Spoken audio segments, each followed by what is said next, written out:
তাও আবার কালকে রাত্রে খাতেই মনে নেই। নমস্কার বন্ধুরা, আজকে সকাল সকাল তোমাদের সামনে চলে আসলাম। একটা ছোট্ট ব্লগ দেখাই কেমন হচ্ছে, আমার কীরকম সমস্যা তৈরি হয়েছে, বাড়ির মানুষের কীরকম সমস্যা তৈরি হয়েছে আমার জন্যে, সেটা দেখো। এখন 8টা বাজে, সকাল সকাল রান্না করতে পারিনি, উঠতে আর বাসি কাজকর্ম করতে, কাপড় চোপড় কাচে রান্না বসাতে বেলা 8টা বাজে। এই যে তরকারি বসালাম, ফুলকপি, আলু, টমেটো, বেগুন, বড়ি দিয়ে তরকারি। আর এই যে বাঁধাকপির ঘন্ট, একটু বেগুন দিছি একটা, আর এই যে 2টা কল্লা দিব ভাতের মধ্যে সিদ্ধ। আমরা আবার কল্লা সিদ্ধ সবাই খাই।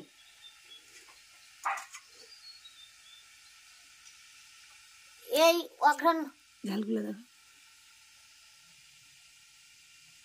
আমাদের দেখো কত বড় বড় ঝাল নিয়ে আসছে জামাই চপ খাওয়ার জন্যে। তোমরা কেউ যদি চপ খেতে চাও চলে আসো সকাল সকাল। কালকা চপ করতে চাইছিলাম, কালকাও মনে নেই। এটা সোমবারে হাটের থেকে নিয়ে আসছে, না শুক্রবার ছিল ওই দিনটা, শুক্রবার। এই ঝালটা শুক্রবারে হাটের থেকে নিয়ে আসছে, চপ করবে তে হচ্ছেই না, মনে থাকে না। আজকে সকালে চপ করতে বলবো, ওই জন্যে আমার মেয়ে রান্নার কাছে আগেই নিয়ে এসে রাখিতে, মনে থাকবে না তার জন্য। যে কথাটা বলার জন্যে তোমাদের সামনে চলে আসলাম সকাল সকাল, সেই কথাটা বলি।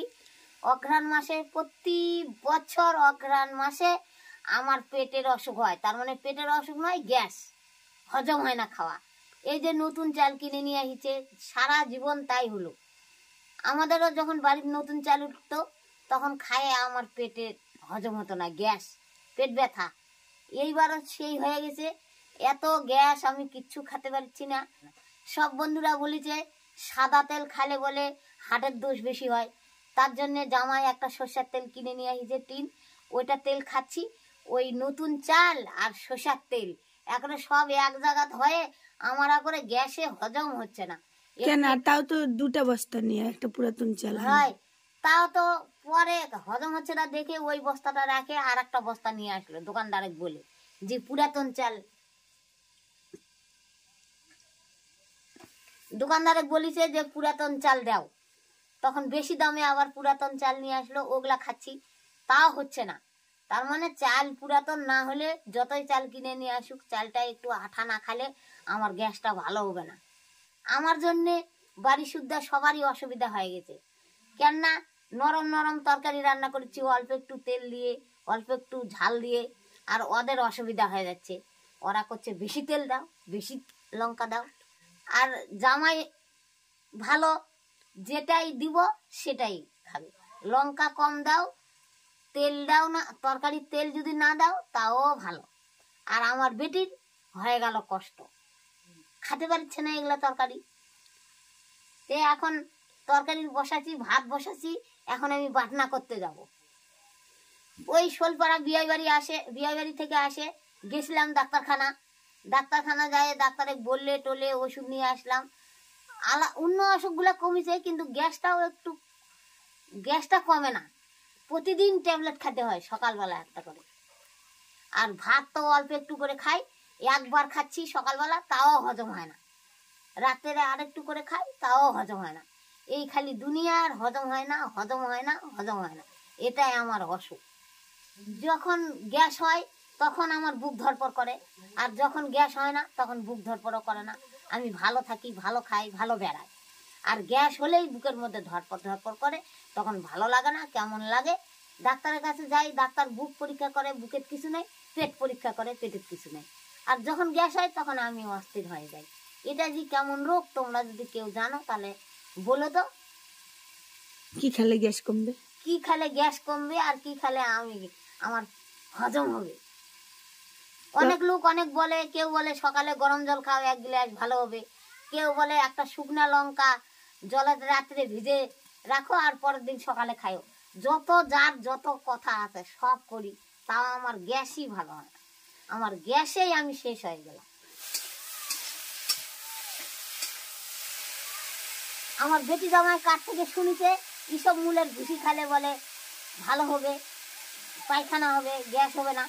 এই হিসব মূলের ভুসিটাও কিনে আনিছে, ওটাও খাচ্ছি, তাও একই ব্যাপার।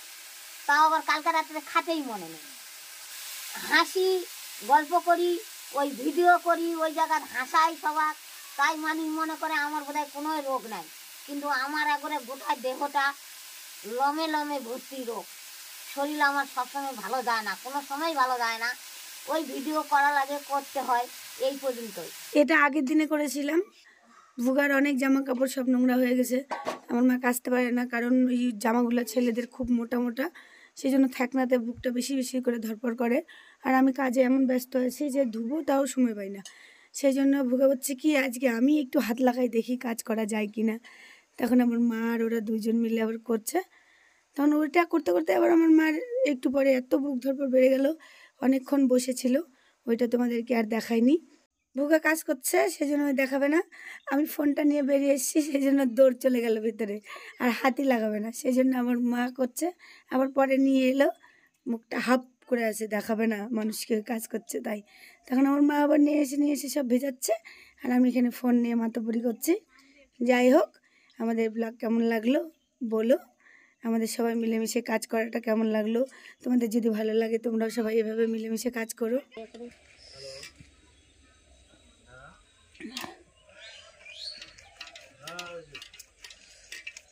ঠিক আছে, কথা বলবে। বন্ধুরা, তাহলে তোমরা সবাই ভালো থাকো। কৃষ্ণের কাছে আরাধনা করি, আমার নাই অসুখ, তোমরা ভালো থাকো। তোমরা ভালো থাকলে আমার ভালো। আমি কামনা করি কারো যেন কিছু না হয়, সবাই যেন এই পৃথিবীর ভালো থাকে। নমস্কার।